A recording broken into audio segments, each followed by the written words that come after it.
الحمد لله نحمده ونستعينه ونستغفره ونعوذ بالله من شرور أنفسنا ومن سيئات أعمالنا من يهده الله فلا مضل له ومن يضلل فلا هادي له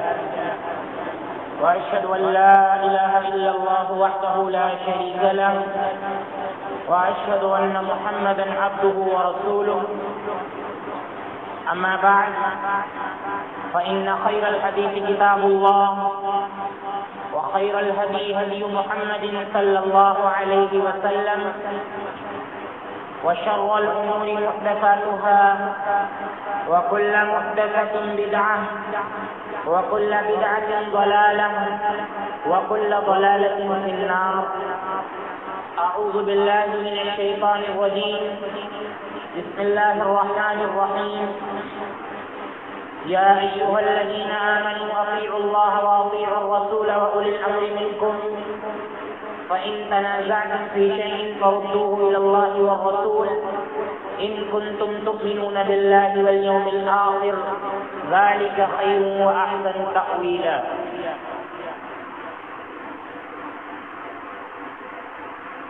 وقال النبي صلى الله عليه وسلم تركت فيكم أمرين لن تضلوا ما تمسكتم بهما كتاب الله وسنتي.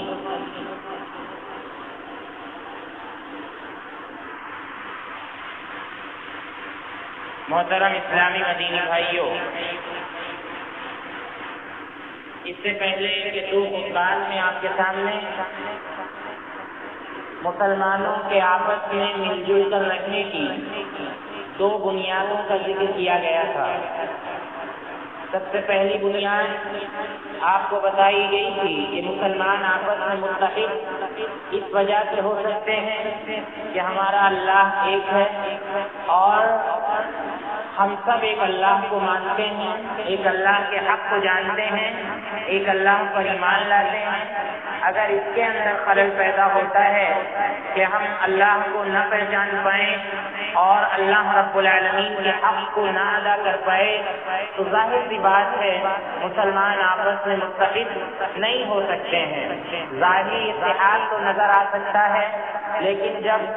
آپس میں دل سے متحد ہونے کی بات آئے گی تو ظاہر سی بات ہے ایسے مسلمان جو اللہ رب العالمین کے حق کو پہچانتے ہوں اور ایسے مسلمان جو اللہ تعالیٰ کے حق کو نہ پہچانتے ہوں دونوں جمع نہیں ہو سکتے ہیں. دوسری بنیاد آپ کو بتائی گئی تھی کہ ایک بڑی وجہ ہمارے ایک ساتھ مل جل کر رہنے کی یہ ہے کہ ہماری شریعت ایک ہے. پوری دنیا میں صرف اور صرف ایک شریعت پر عمل ہوتا ہے اور ہمارے سارے احکام ایک ہیں. ان میں آپ کو بتایا گیا تھا کہ ہمارے مذہب کی جو بنیادیں ہیں وہ ایک ہیں اور پوری دنیا میں انہیں پر عمل ہوتا ہے. اور بنیادوں کے اندر بھی جو آپس میں مل جل کر رہنے کی چیزیں ہیں ان کے بارے میں بھی آپ کو بتایا گیا تھا کہ صرف ایک بنیاد جو توحید کے بعد نماز ہے اس کے تعلق سے آپ کو بتایا گیا تھا کہ اس کے اندر بھی مرکزیت پائی جاتی ہے، اجتماعیت پائی جاتی ہے، آپس میں مل جل کر رہنا پایا جاتا ہے اور اسی طرح سے تمام مسلمان ایک قبلے کی طرف رخ کر کے نماز پڑھتے ہیں. یہ سب سے بڑی اتحاد کی مثال ہے، اتفاق کی مثال ہے. اسی طرح سے آپ کو یہ بھی بتایا گیا تھا کہ ہماری جو سب سے آخری اور قانونی بنیاد ہے یعنی حج، یہ مسلمانوں کے جمع ہونے کا اور مسلمانوں کے ایک ساتھ ملنے کا اور پوری دنیا کے مسلمانوں کا ایک ساتھ ملنے کا حسین موقع ہے. جو حج ہے اس میں آپ دیکھیے 30-35 لاکھ لوگ ایک ساتھ مل کر ایک کپڑے میں ملبوس ہو کر اللہ رب العالمین کے لیے خانہ کعبہ کا حج کرتے ہیں. تو یہ مسلمانوں کے اتحاد اور مسلمانوں کے اتفاق کی بہت بڑی مثال ہے. اسی طرح سے اتحاد اور اتفاق کی تیسری بنیاد جو ہم کو آج کے خطبے میں بیان کرنی ہے اور اس موضوع کو ختم کرنا ہے وہ تیسری بنیاد یہ ہے کہ ہم تمام مسلمانوں کا مرجع اور مصدر ایک ہے. مرجع اور مصدر کا مطلب کیا ہوتا ہے کہ ہماری شریعت جو آتی ہے تمام مسلمانوں کی وہ ایک جگہ سے آتی ہے، قرآن اور سنت. یہ اتحاد کی سب سے بڑی مثال ہے۔ اسی کو شاعر نے کہا ہے کہ منفعت ایک ہے، اس خوف کی نقصان بھی ایک ہی سب کا نبی، دین بھی، ایمان بھی ایک، حرم پاک بھی، اللہ بھی، قرآن بھی ایک، کچھ بڑی بات بڑی ہوتے جو مسلمان بھی ایک، فرقہ بندی ہے کہیں اور کہیں ذاتیں ہیں، کیا زمانے میں پلٹنے کی یہی باتیں ہیں کہ ہمارا نفع اور نقصان ایک ہے، مرنے کے بعد ہم کو جنت ملے گی یا جہنم اگر گناہ کیے ہیں ہم نے۔ اور اسی طرح سے آپ دیکھیے ہمارا حرم جہاں ہم حج کرنے کے لیے جاتے ہیں وہ ایک ہے، ہمارا اللہ ایک ہے، ہمارا نبی ایک ہے، ہمارا قرآن ایک ہے، ہمارا دین ایک ہے، اسی لیے مسلمانوں کو بھی ایک ہو جانا چاہیے۔ تو اللہ رب العالمین نے جو تیسری بنیاد بیان کی ہے قرآن کریم کے اندر ملنے کی، ایک دوسرے سے مل کر رہنے کی، وہ یہ کہ ہم سب کی شریعت جہاں سے آتی ہے وہ ایک ہے اور وہ صرف قرآن اور سنت ہے۔ تمام مسلمان اپنی شریعت قرآن اور سنت سے لیتے ہیں، اور اگر نہیں لیتے ہیں تو ظاہر سی بات ہے وہ شریعت کے ساتھ دغا کر رہے ہیں، نبی صلی اللہ علیہ وسلم کے ساتھ جفا کر رہے ہیں، اور قرآن کریم کے ساتھ ایسے لوگ ظلم کر رہے ہیں۔ وہاں پر یہ قرآن کہے گا کہ اے اللہ ان لوگوں نے ہم کو پتھر خشک ڈال دیا تھا، مسلمانوں نے ہم کو تیر کے پیچھے ڈال دیا تھا، اور ہمارے اوپر یہ عمل ہی نہیں کرتے تھے، اور ہم کو اپنی زندگی کا دستور اور اپنی شریعت ہم کو نہیں مانتے تھے۔ یہ قرآن اللہ تعالیٰ کے پاس شکوہ کرے گا، لہذا ہمارا سب سے بڑا مرجع یعنی شریعت ہماری کہاں سے آتی ہے تو سب سے بڑا مرجع اور مصدر جو ہے وہ قرآن کریم ہے۔ اور اگر اس قرآن کریم سے مسلمان اعراض کرتے ہیں، دور بھاگتے ہیں، اس پر عمل نہیں کرتے ہیں، یا اپنی شریعت کہیں اور سے لیتے ہیں، اپنی شریعت کہیں اور سے لیتے ہیں، اپنی باتیں کہیں اور سے لیتے ہیں، روزمرہ کی زندگی میں جو دین کے کام ہو رہے ہیں وہ قرآن اور سنت کو چھوڑ کر کہیں اور سے لے رہے ہیں، تو اللہ رب العالمین ایسے لوگوں کے بارے میں سخت انداز میں ارشاد فرماتا ہے کہ وَمَنْ أَعْرَضَ عَنْ ذِكْرِي فَإِنَّ لَهُ مَعِيشَةً ضَنكًا وَنَحْشُرُهُ يَوْمَ الْقِيَامَةِ أَعْمَىٰ، کہ جو لوگ ہمارے ذکر سے یعنی ہمارے قرآن سے جو لوگ دور بھاگتے ہیں، اعراض کرتے ہیں، فَإِنَّ لَهُ مَعِيشَةً ضَنكًا، اللہ تعالیٰ فرماتا ہے کہ ان کی زندگی کو ہم دنیا کے اندر تنگ کر دیں گے۔ تو آپ دیکھ لیجیے جو لوگ اللہ کی شریعت سے دور رہتے ہیں، قرآن کریم سے ان کا کوئی مطلب نہیں رہتا ہے، اللہ رب العالمین نے دیکھیے کہ ان کی زندگی کو کیسے تنگ کر دیا ہے۔ ان کی زندگی میں پیسہ بھی بہت ہے، ان کا بزنس بھی بہت اچھا ہے، سب کچھ بہت اچھا ہے، لیکن اللہ رب العالمین نے ان کی زندگی سے برکت کو اٹھا لیا ہے، ان کی زندگی میں برکت نہیں ہے۔ کتنے معاملات میں، کتنے جھمیلوں میں اللہ رب العالمین نے ان کو پھنسا دیا ہے جو اللہ رب العالمین کے ذکر سے اعراض کرتے ہیں۔ لہٰذا اللہ تعالیٰ فرماتا ہے کہ جس نے بھی ہمارے ذکر سے اعراض کیا، جو بھی ہمارے قرآن سے دور بھاگے گا، ہمارے قرآن کو جو مرجع نہیں مانے گا، مصدر نہیں مانے گا، فَإِنَّ لَهُ مَعِيشَةً ضَنكًا، ایسے شخص کی زندگی بالکل ہم تنگ کر دیں گے۔ اور اللہ رب العالمین آگے فرماتا ہے اس سے بھی سخت انداز میں کہ آخرت میں ایسے شخص کی کیا سزا ہوگی کہ وَنَحْشُرُهُ يَوْمَ الْقِيَامَةِ أَعْمَىٰ، اللہ تعالیٰ کہتا ہے کہ قیامت کے دن ہم اس کو اندھا بنا کر اٹھائیں گے، ایسے شخص کو ہم اندھا بنا دیں گے، وہ کہے گا کہ قال رب لم حشرتنی اعمیٰ، اے اللہ تو نے مجھے اندھا کیوں بنا دیا؟ قال رب لم حشرتنی اعمیٰ وقد كنت بصیرا، اے اللہ ہم تو دیکھتے تھے دنیا کے اندر، ہماری آنکھوں سے ہم کو دکھائی دیتا تھا، اے اللہ تو نے ہم کو اندھا بنا کر کیوں اٹھایا؟ تو اللہ رب العالمین کہے گا کہ کذالک اتتک آیاتنا فنسیتها وکذالک اليوم تنسیٰ، ہماری آیتیں تیرے پاس آئی تھی، تیرے پاس قرآن موجود تھا، تو نے جب قرآن کو بھلا دیا، قرآن کریم کی آیتوں کو بھلا دیا، وکذالک اليوم تنسیٰ، اسی طرح سے آج تجھ کو بھی بھلایا جا رہا ہے، تجھ کو بھی بھلایا جا رہا ہے، اور آج جو ہے تیرے اوپر کوئی دھیان نہیں دیا جائے گا۔ تو اللہ رب العالمین فرماتا ہے کہ ایسے انسان کو جو قرآن کو اپنی زندگی کا مرجع نہیں مانتا ہے، اپنی زندگی کا مصدر نہیں مانتا ہے، ایسے شخص کو اللہ رب العالمین قیامت کے دن اندھا بنا کر اٹھائے گا۔ لہذا ہم سب کے لیے واجب اور ضروری ہے کہ کہ قرآن کریم کو اپنا مرجع سمجھیں، قرآن کریم کو اپنا مصدر سمجھیں، اور اللہ رب العالمین کے حق کو اگر پہچاننا ہے تو قرآن کریم کی طرف رجوع کرنا ہوگا۔ اگر عبادات کی اہمیت کو سمجھنا ہے تو قرآن کریم کی طرف ہم کو رجوع کرنا ہوگا۔ اگر ہم کو اخلاق کی اہمیت کو سمجھنا ہے تو ہم کو قرآن کریم کی طرف رجوع کرنا ہوگا، اور اگر ہمیں اپنی زندگی میں داخل ہوئی خرافات کو سمجھنا ہے تب بھی ہمیں قرآن کریم کی طرف رجوع کرنا ہے۔ اگر ہم کو بدعات کو سمجھنا ہے، ہمارے دل میں، ہماری زندگی میں اور ہمارے گھروں میں آئے دن جو چیزیں ہوا کرتے ہیں، جو کام ہوا کرتے ہیں، یہ شریعت میں ہے یا نہیں، ان کو بھی اگر ہمیں سمجھنا ہے تو ہم کو قرآن کی طرف آنا ہوگا، قرآن کریم کو اپنا مرجع اور اپنا مصدر ماننا ہوگا۔ جو لوگ قرآن کریم سے ناآشنا ہوتے ہیں، جن کی زندگی میں قرآن نہیں ہوتا ہے، آپ دیکھ لیجیے وہ کہیں کے بھی رہنے والے ہوں، ان کی زندگی پوری تباہ اور برباد ہو جاتی ہے۔ ان کو پتہ ہی نہیں ہوتا ہے کہ ہماری شریعت کیا ہے، اللہ نے کیا کہا ہے، اور اللہ رب العزت ہمیں کیا کرنے کا حکم دے رہا ہے۔ وہ وہی پرانے ریت رواج کے مطابق دین کو سمجھتے ہیں اور نہ جانے اپنے گھروں میں کیا کیا خرافات کرتے رہتے ہیں۔ آپ دیکھ لیجیے ایک اللہ پر بھروسہ کرنے والا، قرآن کریم کی تلاوت کرنے والا، قرآن کریم کو سمجھنے والا کبھی بھی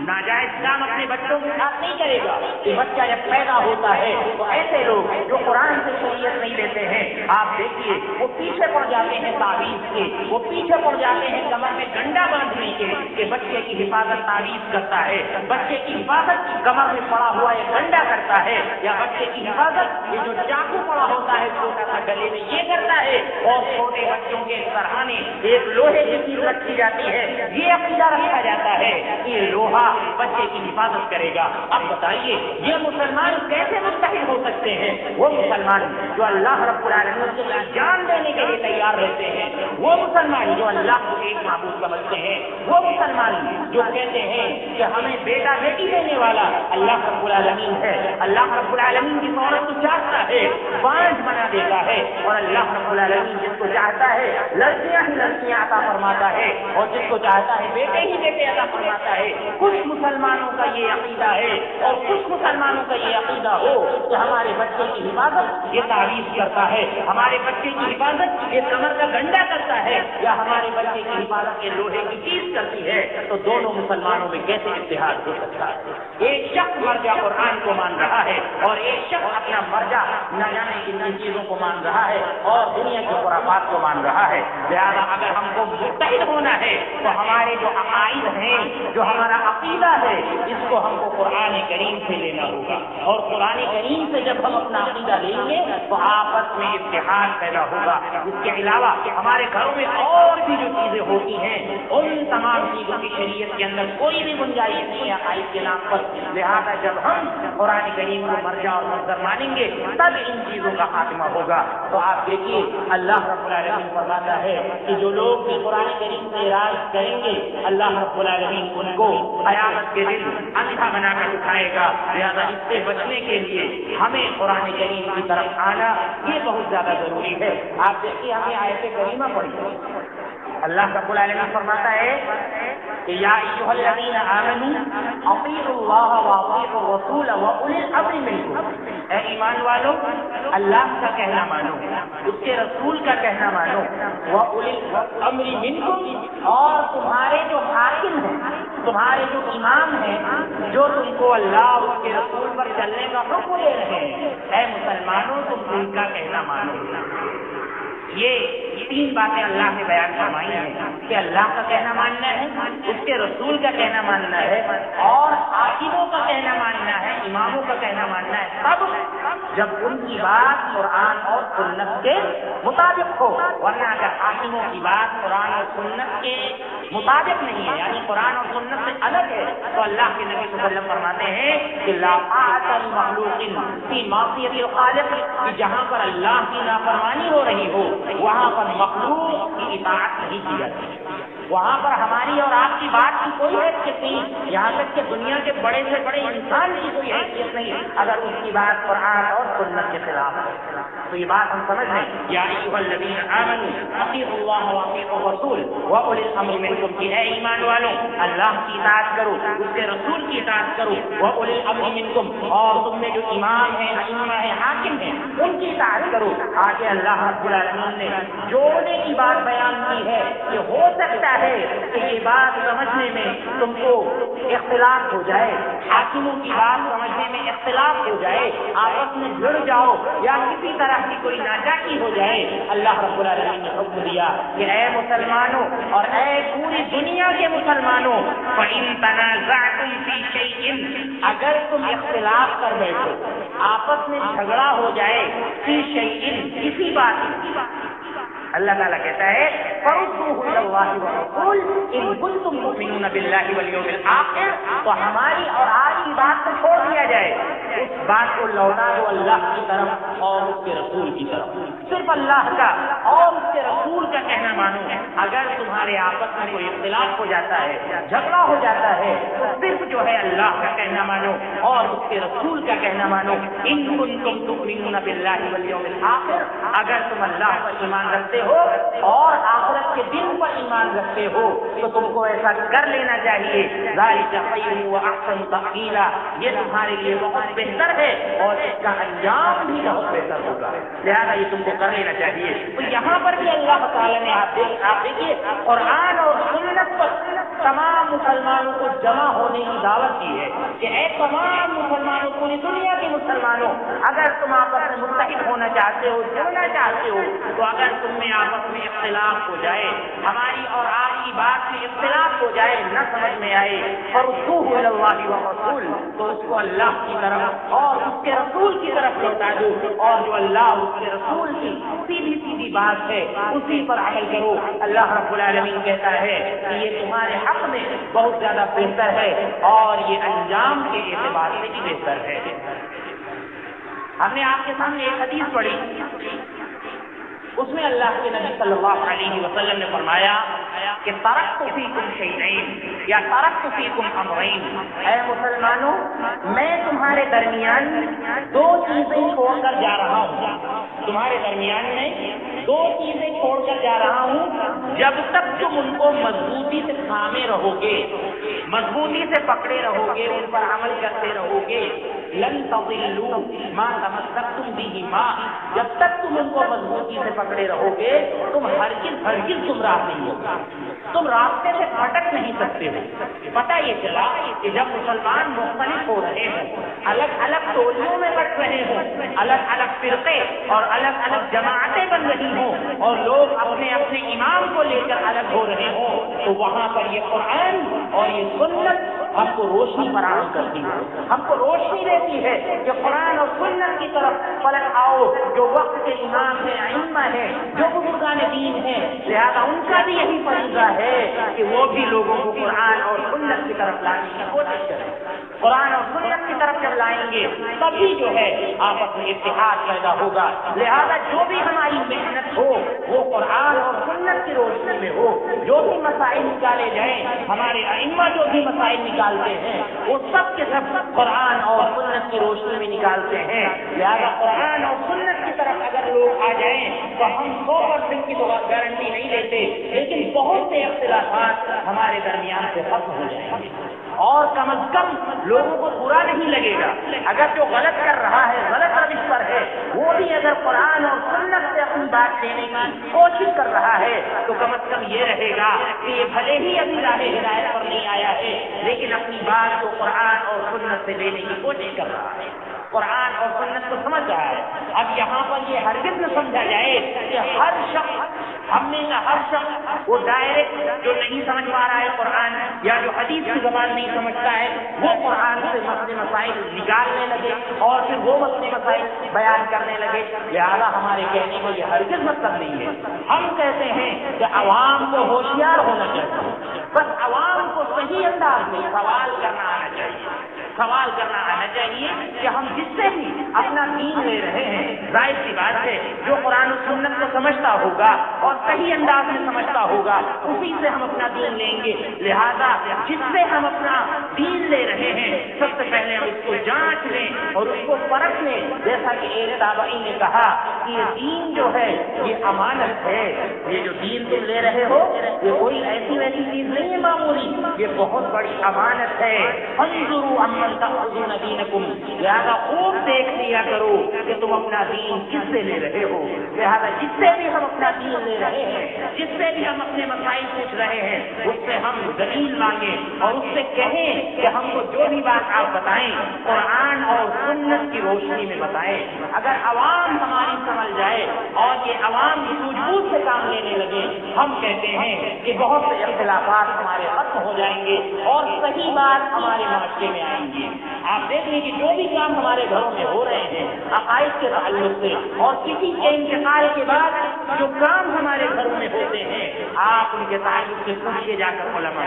علماء سے پوچھیے کہ کسی کے مرنے کے بعد ہم دوسرے دن قرآن خوانی کرتے ہیں یا تیسرے دن, اس کے بعد ہم 40واں کرتے ہیں. ہم کو بتائیے کہ اللہ کے نبی صلی اللہ علیہ وسلم کی کس حدیث میں کہاں پر یہ بات لکھی ہوئی ہے. ہم کو سمجھائیے کہ قرآن کریم کے اندر کہاں پر ایسی کوئی آیت موجود ہے جہاں پر یہ کرنے کا حکم دیا گیا ہے. ہم کو بتائیے کہ چاروں اماموں میں سے جن کا دین چلتا ہے اور جن کی باتوں پر عمل ہوتا ہے, ان میں سے کس امام نے یہ سارے کام کرنے کا حکم دیا ہے. آپ ہوشیار ہو جائیے. آپ اگر ہوشیار ہوں گے یقیناً لوگوں کو صحیح انداز سے جواب دینا آ جائے گا اور کافی حد تک ہم قرآن اور سنت کی طرف آ جائیں گے. لہٰذا یہ شعور ہم سب کو اپنے اندر پیدا کرنا ہے, ہم سب کو اس چیز کی طرف دھیان دینا ہے. تو اللہ کے نبی صلی اللہ علیہ وسلم نے فرمایا کہ 2 چیزیں ہیں کہ جن پر تم عمل کرتے رہو گے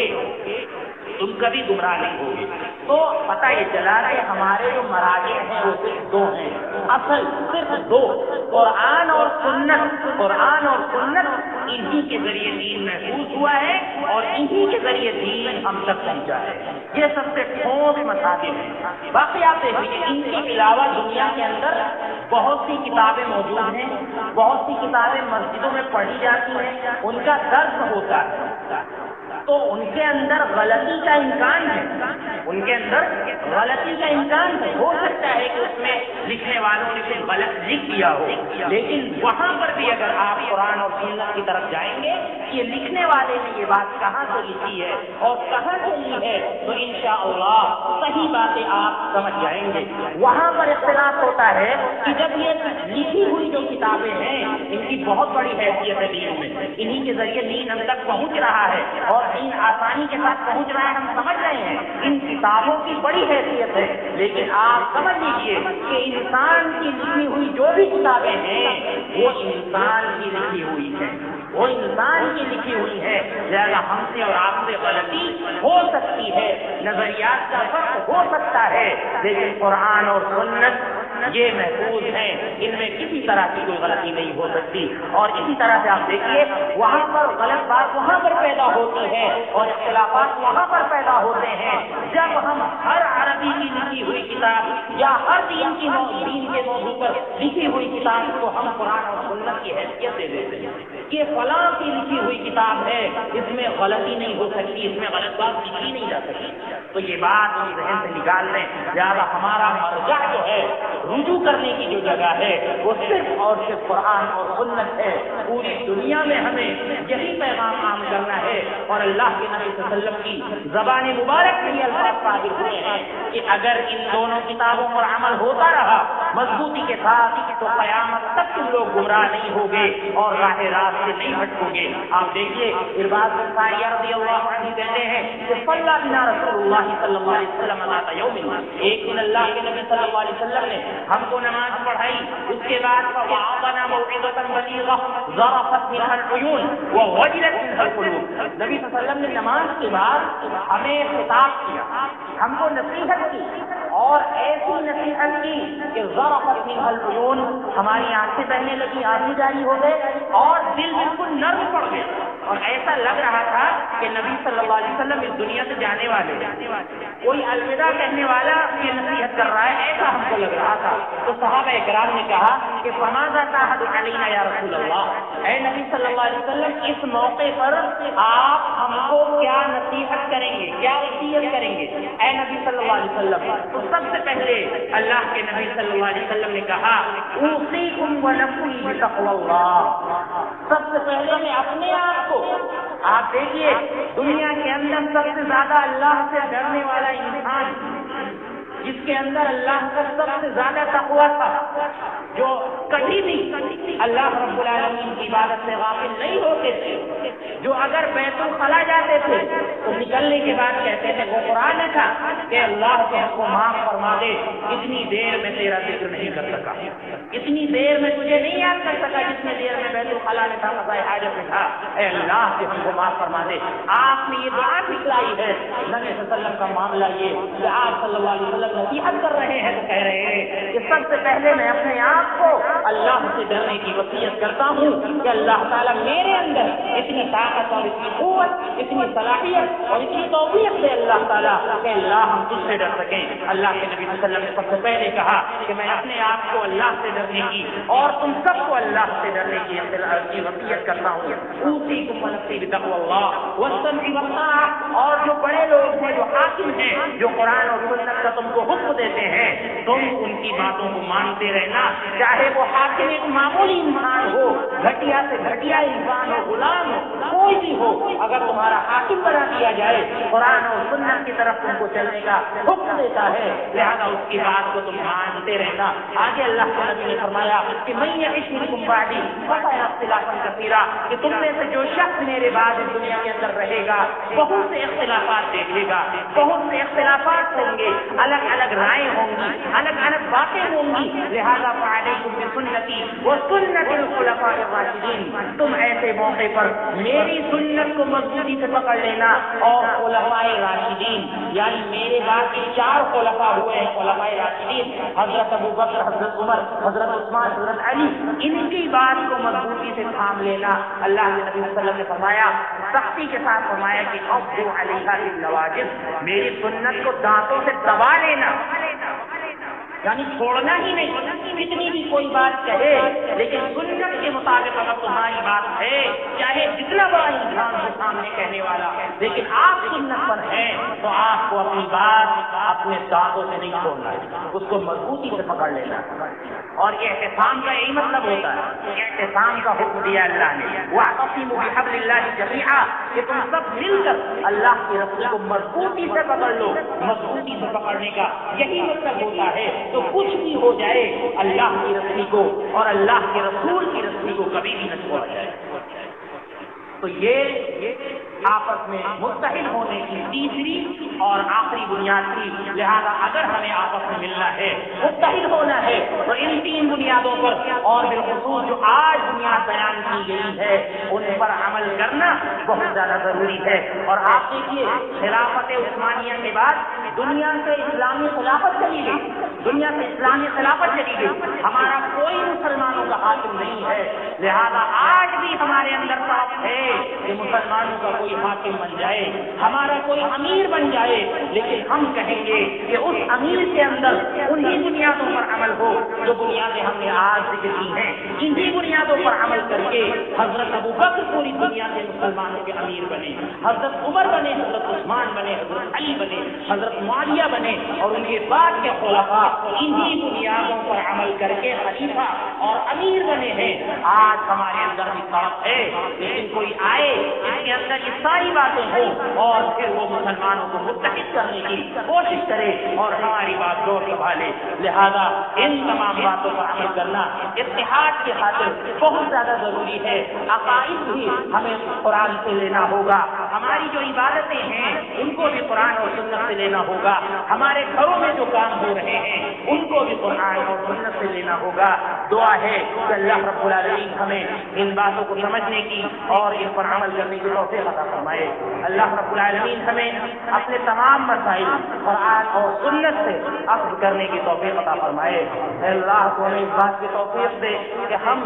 دین پر اسی طرح سے چل سکیں جس طرح سے صحابہ کرام چلتے تھے۔ اللہ تو ہمیں اس بات کی توفیق دے کہ ہم تیرے دین کو صحیح انداز سے سمجھ سکیں۔ اللہ جو بیمار ہیں انہیں شفاء کاملہ عاجلہ عطا فرما۔ اللہ جنہوں نے دعا کی خصوصی درخواست کی ہے اللہ ان کی تمام جائز تمناؤں کو قبول فرما اور ان کی بیماری میں شفاء کاملہ عاجلہ عطا فرما اور ان کی بیماری کو ان کے گناہوں کا کفارہ بنا۔ اللہ ہم نے جو اس دنیا سے جا چکے ہیں ان کی مغفرت فرما اور جنت میں انہیں اعلیٰ مقام عطا فرما۔ اے اللہ ہمارے گھر کے بوڑھے لوگوں پر اور بالخصوص ہمارے والدین پر رحم فرما۔ اے اللہ جب تک ہمیں اس دنیا میں رکھ ایمان کی حالت میں رکھ، جب ہمارا خاتمہ ہو ایمان کی حالت میں ہو، آمین۔